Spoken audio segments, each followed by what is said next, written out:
Bawat isa sa atin may pangarap na gusto nating matupad. Pero bakit nga ba parang ang hirap makuha ang tagumpay? May mga pagkakataon na feeling natin hindi tayo sapat o wala tayong pagkakataon.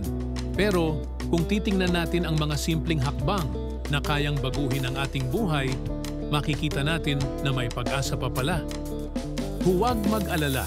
Dito sa video na ito, ibabahagi ko ang 5 simpleng steps na pwede mong simulan para baguhin ang iyong kapalaran at magtagumpay sa buhay.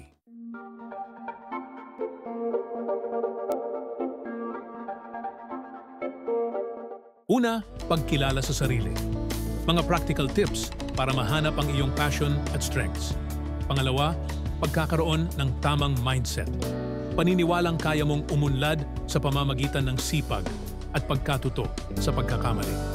Pangatlo, pag-set ng malinaw na goals. Ang malinaw na goals ay mahalaga para may direksyon ang iyong kilos at alam mo kung anong hakbang ang dapat unahin. Pang-apat, pagpili ng tamang support system. Ang mga taong nakapaligid sa iyo ay may malaking impluwensya sa iyong pag-iisip, desisyon at tagumpay. At pang-lima, pagkakaroon ng diskarte at pagpapakita ng dedikasyon. Ang diskarte at dedikasyon ay susi sa tagumpay dahil kailangan mong maging matalino sa paggawa at hindi sumuko sa kabila ng mga hamon. Ang tagumpay ay hindi nakabase sa kung anong meron ka, kundi kung paano mo ginagamit ang mga bagay na meron ka.